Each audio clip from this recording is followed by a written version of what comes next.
இயற்கையாகவே இந்தோனேசியாவில் அமைந்துள்ள கவா இஜ்ஜன் ஏரி எரிமலைக்கு மிகவும் அருகில் அமைந்துள்ளது.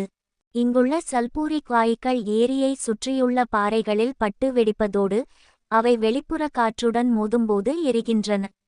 இவை காற்றில் 16 அடி தூரம் வரை தீப்பிழம்புகளை உருவாக்குகின்றன. இந்த ஏரியின் அமில நீர் ஒரு தெளிவான பச்சை நிறத்துடன் காணப்படுவது அதன் மர்மத்திற்கு கூடுதல் பிரமிப்பை கூட்டுகிறது.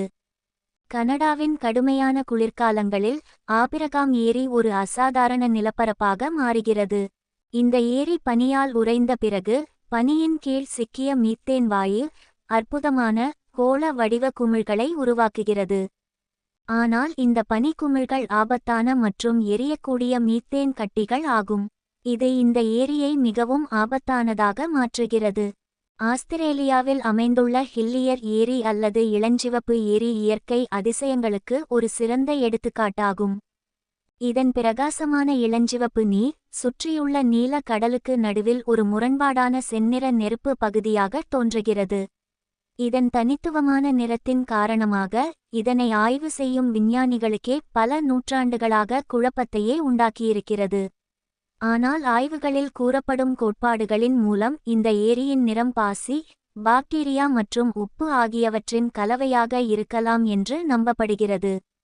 வடமேற்கு வெனிசுலாவில் அமைந்துள்ள மரக்காய்போ ஏரி அதன் அடிக்கடி மாறும் வானிலை மற்றும் தீவிர மின்னல் புயல்களுக்கு பெயர் பெற்றது. கடாதும்போ மின்னல் என்று அழைக்கப்படும் இந்த நிகழ்வு ஆண்டு முழுவதும் ஒவ்வொரு இரவும் நிகழ்கிறது. அதிக ஈரப்பதம், அதிக வெப்பநிலை மற்றும் மலை காற்றுகளில் உள்ள தனித்துவமான வானிலை நிலைமைகள் இந்த அற்புதமான சூழலை உருவாக்குகின்றன. தான்சானியாவில் உள்ள கடுமையான உப்பு மற்றும் காரத்தன்மை அதிகமுள்ள ஏரியான நாத்ரான் ஏரி பெரும்பாலான உயிரினங்களுக்கு பிரமிப்பை ஏற்படுத்தும் நச்சுத்தன்மையை கொண்டுள்ளது. இதன் அதிக உப்புத்தன்மை மற்றும் அதிகமான pH அளவு சில குறிப்பிட்ட உயிர் இனத்திற்கு மட்டுமே வாழ ஏற்ற சூழலை உருவாக்குகின்றன. அதே சமயம் பிளமிங்கோக்களின் இனப்பெருக்க இடமாக இந்த ஏரி உள்ளது. மேலும் இது போன்ற வித்தியாசமான வீடியோக்களை காண இந்த சேனலை சப்ஸ்கிரைப் பண்ணுங்க.